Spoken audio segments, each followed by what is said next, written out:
que ce que nous aurons à faire puisse t'apporter la gloire et l'honneur. Bénis les âmes. Au nom de Jésus-Christ, on s'est prié. Amen. Amen.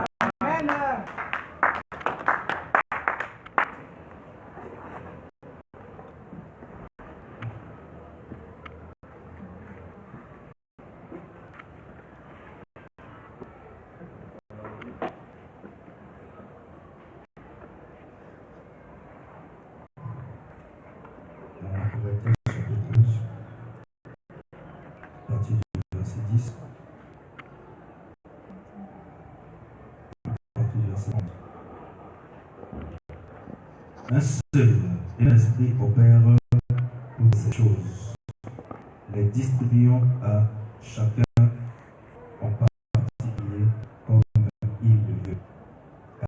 Car comme le corps est un et a plusieurs membres, et comme tous les membres du corps, malgré leur nombre, ne forment qu'un seul corps, ainsi en est-il de Christ. Que les Seigneurs ajoutent des bénédictions à sa parole. Pour la soirée.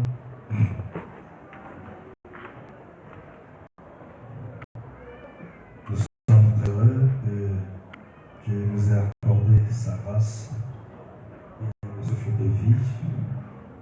Nous étions nombreux, mais tous n'ont pas eu la même grâce. Ça n'a rien à voir avec le mérite, simplement sa grâce. Alors, pour cette nouvelle année, je vous souhaite de joyeux cœur, de santé, prospérité et à tous et à tout ce dont vous avez besoin, que Dieu puisse vous l'accorder. Amen.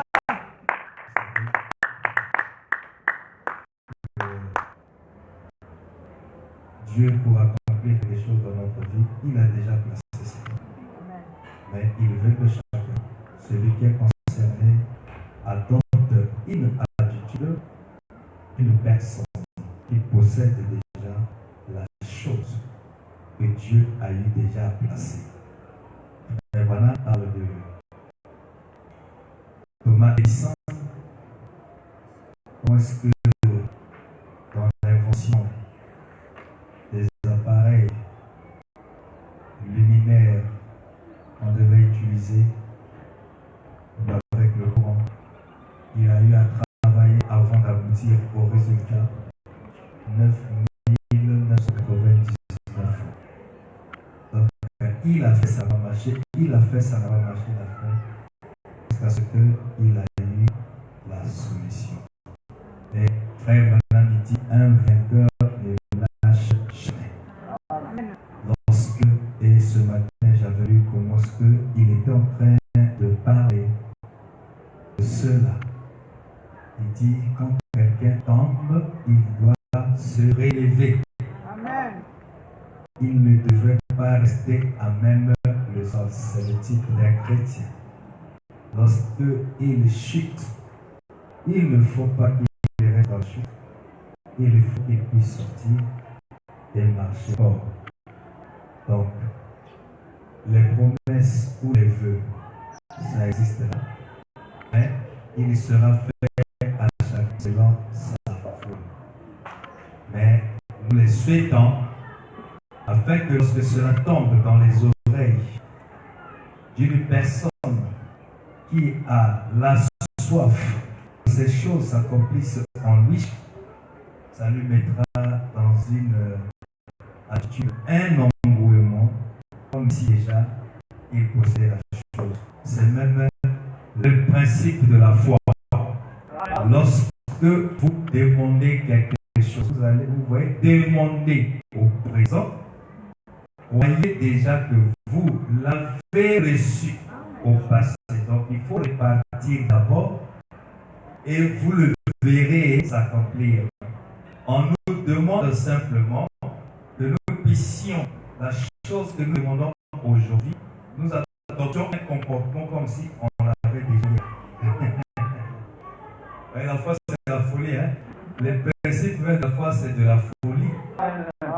demande aujourd'hui, mais le principe fondamental de la foi te recommande de pouvoir déjà montrer comme si tu l'avais déjà. Amen. Et comme tu as fait ainsi, automatiquement, ce que tu as demandé va s'accomplir. Amen. Donc, à chacun, selon ses attentes. Amen. Une fois de plus, shalom. Amen. Alors, dans la poursuite de notre sujet, il était très capital. Très capital que nous, normalement, reprécisons notre manière normale de vivre et de faire. Cet enseignement avait permis à ceux que nous réalisons qu'en venant à l'église, il y a un objectif à atteindre. C'est Dieu qui est en train de nous appeler vers lui. Il s'est pris la place de tête qui est la divinité. Mais comme la chose avait déjà commencé depuis le ciel, là où il s'est dissocié, là où il s'est disséqué, sur base de notre demande et exigence, afin que lui ne nous perde pas, afin qu'il ne nous perde pas, et il était obligé de nous donner une garantie. Amen. Cette garantie, celui qui nous représentait de l'autre côté, qui est la parole, qui est Christ, était obligé de pouvoir faire à ce que lui parla à notre place, parce qu'il était l'élu. Amen. Vous comprenez? Amen. C'est une scène qui en fait ne laissait pas de bruit, mais c'est par un langage que nous étions en train de nous exprimer au ciel là-bas. Et c'est ce qui a fait que Dieu était obligé de placer en nous une partie de lui-même. Ça dépasse l'entendement. Hein? Amen. La partie de Dieu, il est resté avec une partie et l'autre est en nous. Ça, il ne faut pas raisonner avec la tête, avec la chair, parce que ça dépasse l'entendement. Ce type ici n'a rien à voir avec les promesses divines. Et la parole de Dieu ne le concerne pas. C'est ce qui fait qu'il ne comprendra jamais ces concepts. Amen. Dire qu'il y a une éternité, il y a un Dieu qui n'est pas pour lui, il va faire des représentations compliquées au point où il se fera des mots de tête, et la conclusion c'est que vous êtes des fous. Mais cela ne concerne que Abel. Ce n'est pas Caïn. Amen. C'est un problème de connexion avec notre âme. Amen. C'est une sémence. Cette partie de Dieu en notre cœur. Et dans le temps, lui, il est à la poursuite de cela. Amen. L'histoire ou la conclusion de l'œuvre de la rédemption, Christ et son Église, ce n'est qu'un problème d'une partie de Dieu dans son Église qu'il est en train de rechercher. Amen. Qui peut dire Amen? Amen. Ce n'est que ça. C'est pourquoi, comme cela a été placé, ça ne pouvait pas encore briller. L'or, quand vous le prenez étant pur, dans son état pur, ne luit pas, ne brille pas, parce qu'il est entouré de ce qu'on appelle comme des débris. C'est une saleté qui couvre ce corps-là. Pour qu'il puisse être valeureux, il faut qu'on le prenne, on l'amène à l'industrie, on doit tailler et enlever tout ce qui n'est pas or. Et à ce moment-là, l'or commencera à luire et aura de la valeur. Amen. Est-ce que vous comprenez? Amen. Et c'est comparable à cette partie de Dieu, cette sémence qui est placée en nous. Alors, Dieu, à la poursuite d'une partie de lui-même, comme sans nous, il est incomplet. Amen. C'est là où la parole vient nous suivre et nous rattrape et nous ramène là où l'or va être exposé, cette sémence en nous, et que le marteau, le curé fasse son travail qui n'est autre que la parole. Amen. Alors, à ce moment-là, l'or est en train de se purifier. Cette sémence enfouie dans le sol de notre âme est en train d'être nettoyée. C'est pourquoi nous avons vu l'Église dans le plan local et nous avons vu les critères qui font que quelqu'un soit membre d'une Église.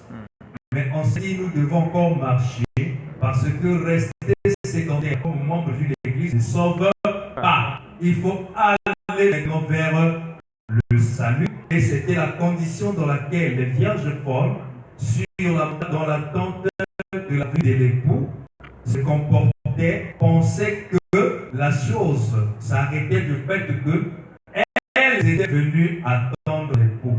Or, le problème, c'était de marcher et aller vers l'époux. Donc, quand elles attendaient, Christ, comme Dieu, se soucie toujours de ses propres enfants, donc en réalité de lui-même, parce que le choix qu'une femme se fait sur une femme, ce n'est autre que lui-même qui a aimé. Qui peut dire Amen?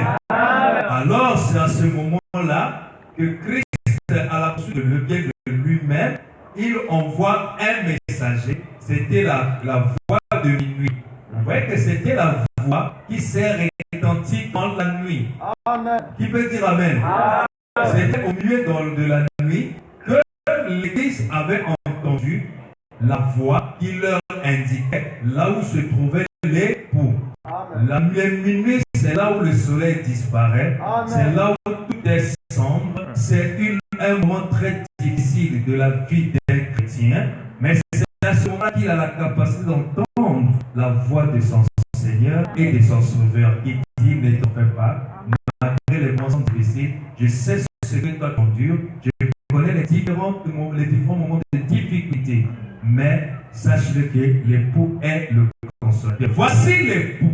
Amen. Et aller à sa rencontre. Donc, il devait y aller. Donc, la voix faisait appel encore à un endroit, à une chose vers laquelle l'Église devait se diriger. Vous êtes ici. Ce n'est pas ici que vous rencontrez Dieu. Yes, sir. Vous devez rencontrer Dieu dans un lieu secret. Amen. Et ce lieu-là, Yes, il n'y a qu'un problème individuel. Amen. Ça ne dépendra pas de l'autre. La preuve est que lorsque une sœur ou un frère parmi les vierges là, parce qu'on parle de diversité, ce n'est que deux catégories. Yes, sir. Ok? Donc, un était au point, mais l'autre n'était pas au point. Malgré que celui qui est au point, on parle en termes de lampe avec de nez, mais si la lampe est claire pour une personne, ça peut aussi être clair pour deux personnes. Yes, Donc, ils pouvaient marcher selon la lumière des lampes des autres, mais ils n'ont pas pu, parce que le problème, ce n'était pas marcher selon la lumière des autres, c'est avoir sa propre lampe qui devait éclairer le chemin sur lequel tu devais marcher. Qui dit Amen.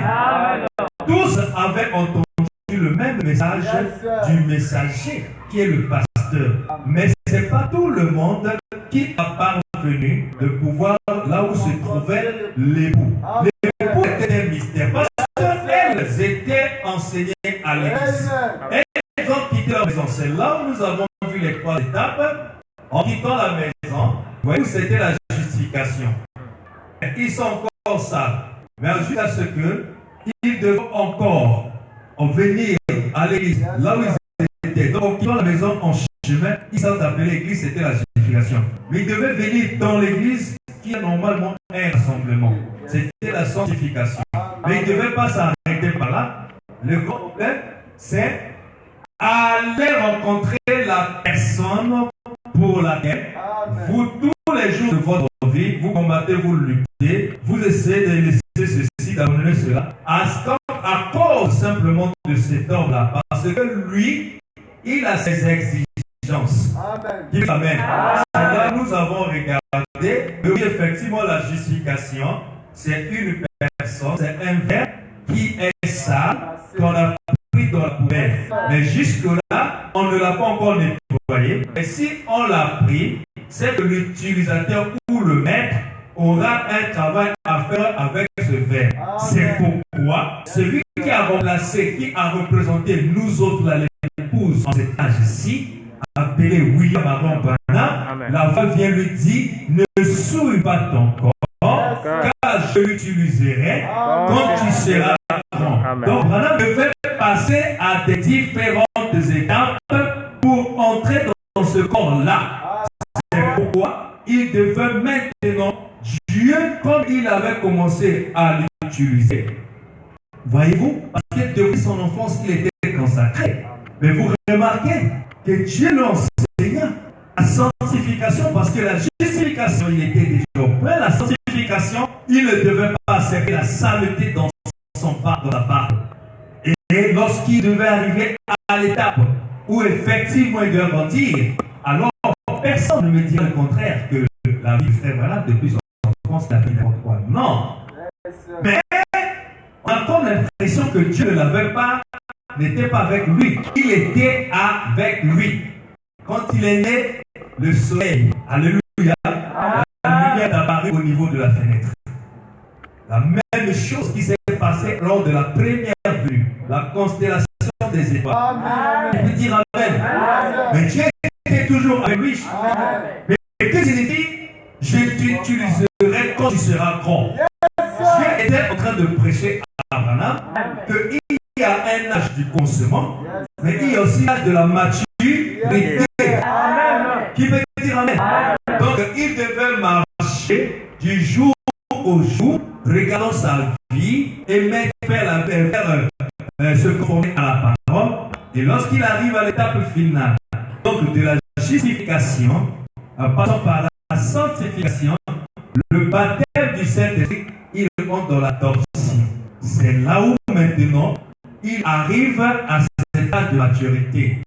Mais il pouvait demander pardon dans ce qu'il a fait qui n'était pas normal. Vous voyez que dans cette marche et ces différentes étapes, il y a aussi un comportement qui en fait convient avec l'étape dans laquelle tu te trouves.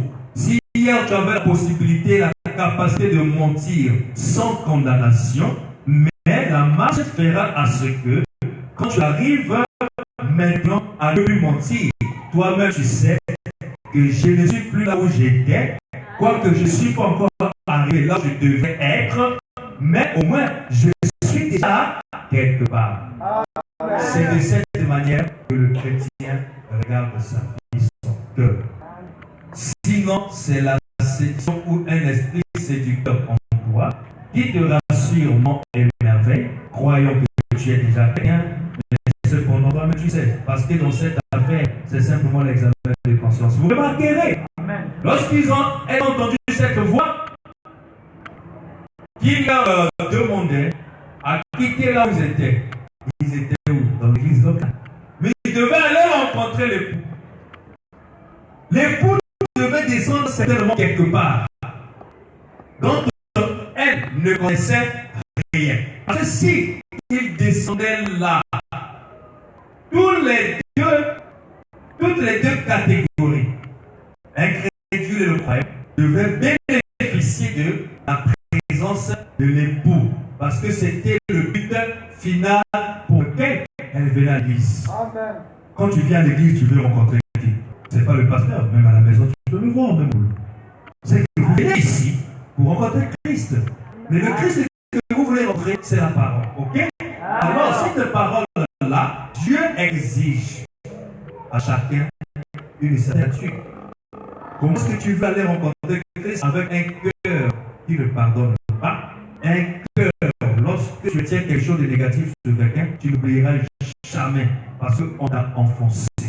C'est que vous n'êtes pas encore arrivé quelque part. Tu peux dire amen.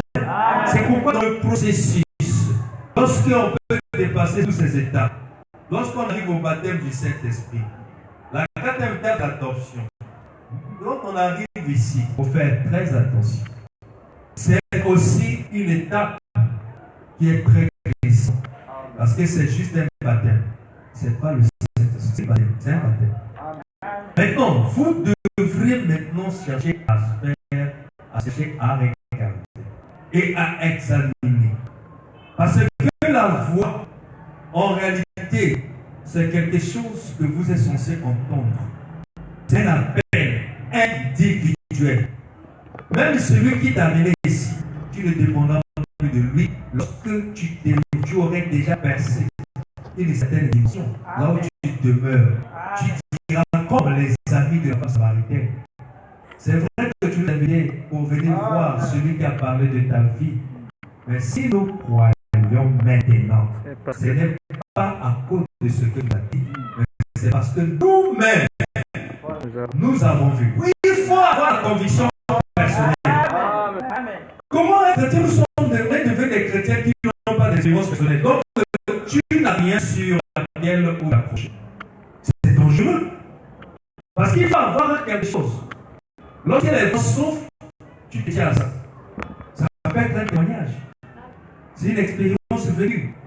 C'est ça en fait qui te maintiendra stable pendant que les vents soufflent.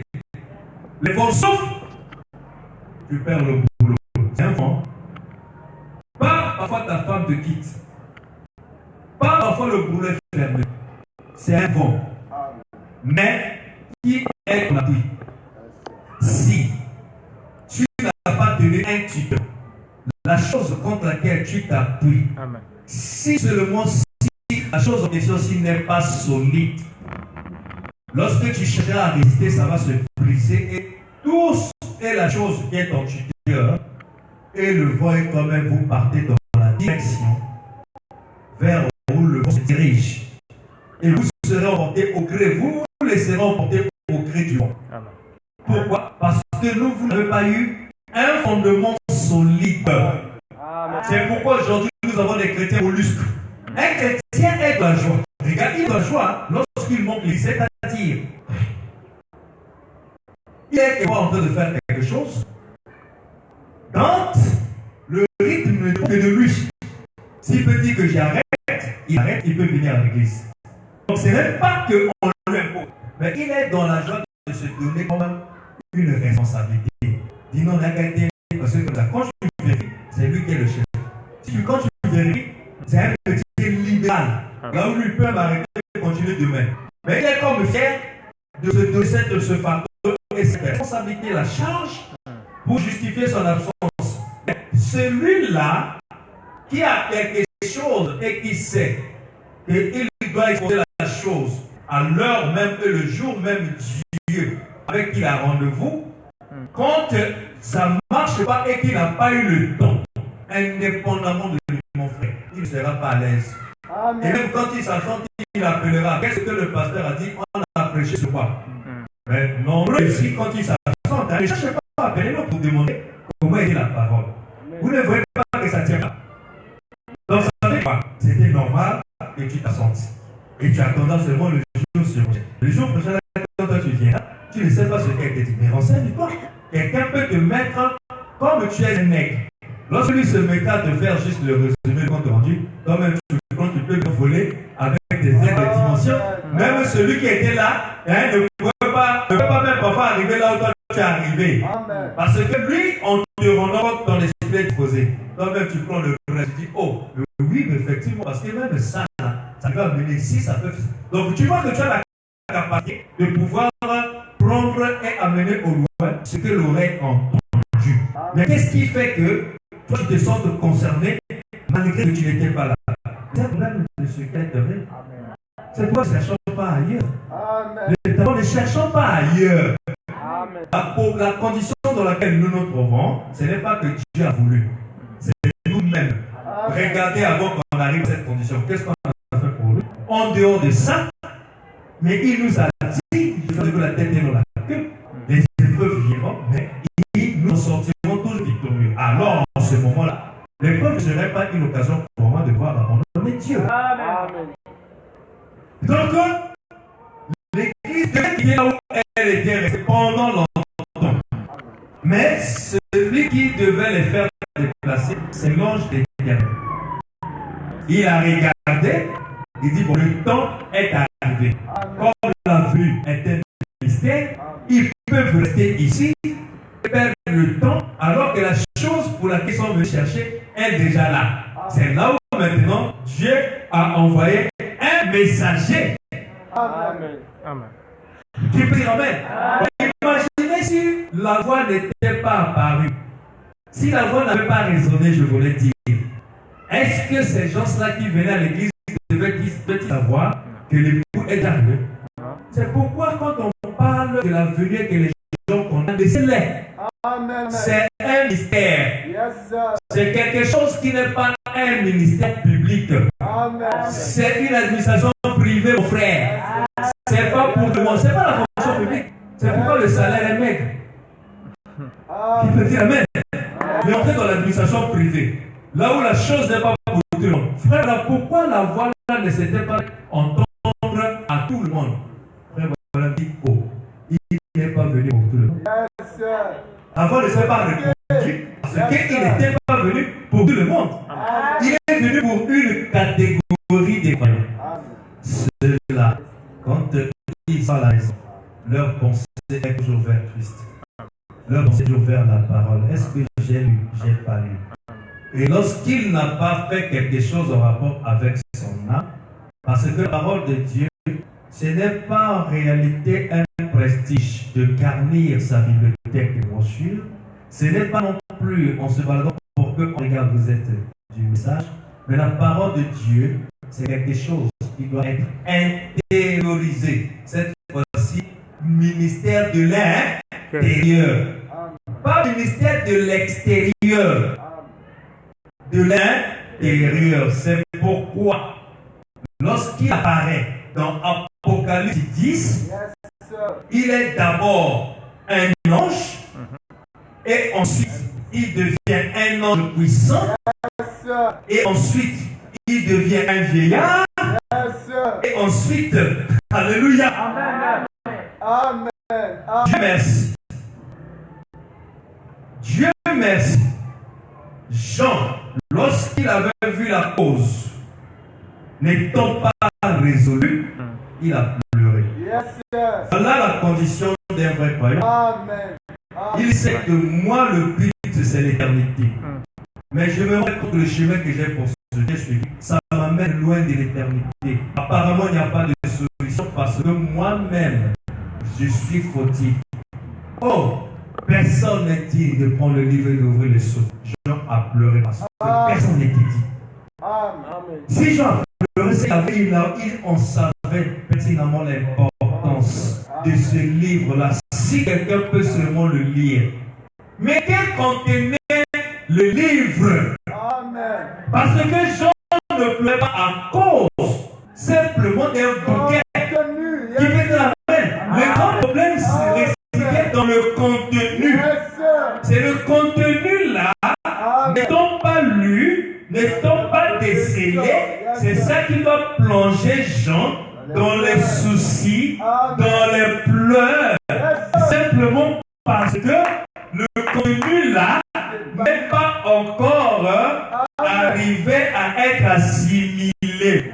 Mais Jean, tu pouvais le faire. Non, il y a un ministère approprié pour cela. J'aime Jean lorsqu'il sait que l'intérêt de la parole est menacé par nos menaces, par tout ce qui est de distraction, comme nous l'appelons ici. Il doit regretter au Seigneur. Je suis rétrograde. Voilà comment ce que Jean s'est plongé dans les peurs. Mais comme Dieu, il voit le cœur sincère, il doit envoyer encore un messager. Mais qui doit lui dire, Jean, ne pleure pas. Yes, sir. Si vous avez besoin du Saint-Esprit Amen. pour arriver ici, c'est simplement votre intéressement et attitude face à cela. L'intérêt que vous accordez à cela. Sinon, vous ne le recevrez jamais. fait ça, le Saint-Esprit, venir à l'église le jour qu'il a dit, alors que c'est faux. C'est un problème que tu dois rencontrer la personne qui est Christ, qui est ton époux. Alléluia. Et voilà comment est-ce que Jean a fait intervenir sur scène un ministère dans un vieillard. C'est Dieu qui envoie le vieillard. Et il dit, Jean ne pleure pas. Voici le lion de la tribu de Juda, une nature violente qui, lorsque hier était fatigué, fumait les brochures et ne lisait pas la Bible, le royaume de Dieu appartient aux violents. Donc, un esprit qui se dit, si tu laisses seulement le corps pour aller au boulot et revenir, tu seras fatigué. Si tu vas seulement, tu restes dans ton métier de business, quand tu rentres, tu seras fatigué. À ce moment-là, tu es en train de glisser vers la 14, là où il y a des réactions négatives. Alors, il faut que toi-même tu te rendes compte que je ne suis plus chrétien. Ça c'est fort, hein? Lorsque toi-même tu apportes l'épée sur toi-même. Alléluia. Voilà pourquoi, frère Branham, parlons de Roméo et Juliette. Leur fin c'était comment? Parce que c'était deux amants. Donc, ils sont nés chacun dans une famille, et chaque famille a mis au monde un seul enfant. Que ce soit la famille de Capulet, que ce soit la famille de Montesquieu, donc de Juliette et de Roméo, ils n'ont fait que chacune de ces familles un enfant seulement. Mais les deux familles ne s'entendaient pas. Mais les deux enfants s'entendaient. Donc, dans les deux familles où il n'y a pas d'enfant, sont nés des semences qui ne regardent pas ce qu'est les liens charnels et ce que sont leurs parents, mais qui regardent l'intérêt au-dessus même de tout ce que l'œil peut voir et l'oreille peut entendre. Les choses qui ne sont jamais montées dans les cœurs. Et se sont élevés dans un hasard heureux. Mais le fait qu'ils s'aimaient tellement, il y a eu un moment où les parents de Juliette ne voulaient pas que Juliette se marie alors à Roméo. Roméo naît d'une famille qui était pour la famille de Juliette des ennemis. Et c'est pour rien. Toute famille nantie ayant un statut particulier et standing de vie élevé voudraient toujours que leurs enfants se marient aussi avec des partenaires qui appartiennent à la même classe qu'elles. Alléluia. Mais ce qui se passait dans le cœur de ces deux amants, c'était loin de tout ce qu'eux ils pensaient. Ils ont imposé un mari à Juliette. Mais ils s'étaient confiés, Juliette et Roméo, à un prêtre, un homme de Dieu. L'homme de Dieu est toujours important pendant les situations difficiles. Alors, pasteur, il fait quelques 2 heures, l'enfant est malade. Comme ça, alors prenez l'enfant, prenez les téléphones maternels. Alléluia. Et à ce moment-là, l'homme de Dieu leur a conseillé. Le mariage est dans quelques jours. Il fallait qu'il leur conseillât un poison. C'est un poison qui n'amenait pas à la mort totale. Alléluia. Alléluia. Un dispositif, une substance qui devait apporter la mort. Alléluia. Dans le cœur d'un amoureux de Christ. Quand vous venez ici, ça exige la mort. La mort, là, effectivement, fera à ce que... Alléluia. Amen. Et lorsque Juliette ayant pris ça, quand on parle d'une femme, c'est toujours l'église. Elle a bu. Le jour, quelques jours plus tard, le mariage arriva. Et on va pour réveiller Juliette. On constate qu'elle est morte. Alors qu'elle était comme dans une mort, mais comme on dit, comme sous anesthésie. Alléluia. On a constaté Simplement parce que elle ne voulait pas se marier à cet homme qu'on lui imposait l'amour. Ne vous laissez pas marier, prendre par un amant que vous n'aimez pas. Évitez l'esprit d'escroquerie. Que je suis dans les difficultés, que je le prenne seulement. Il faut faire attention. Parce que l'appétit vient en mangeant. Il faut regarder le lendemain ou l'avenir. C'est pourquoi la vraie économie dans tous les ministères de la fonction publique, c'est le ministère de l'économie durable ou de développement durable. Pourquoi? Parce que ça ne regarde pas l'économie au temps présent, mais ça regarde les générations futures. Vous comprenez? C'est ça l'économie durable. Ah oui, parce que si tu ne vois pas ça, de toutes les façons, après avoir sucé l'orange, il fera quoi? Il jette l'écorce. Mais il a déjà sucé l'orange. Et te traite sans valeur. Mais celui qui a le Saint-Esprit aura toujours de l'amour pour toi. Parce que ça n'a rien à voir à ce qui frappe l'œil, mais c'est plutôt quelque chose de cœur. Là où les deux cœurs battent à l'unisson, là où il y a un langage sûr, l'un comprendra à travers un coup d'œil ce que l'autre ne veut pas dire clairement devant les gens. Et le pardon est de la partie. Évitez les bricoles. Et non, comme je suis jeune, je dois encore des dons et manger le maïs. Tu seras surpris, le maïs va te briser les dons. Qui peut dire Amen? Pourquoi, alléluia, si le ciel a des bonnes choses, pourquoi chercher un substitut? Un soi-disant bonne chose. Alors que ici, dans le royaume, il y a des bonnes choses. Alors le jour du mariage arriva, on trouva Juliette étant morte. Mais il n'y a que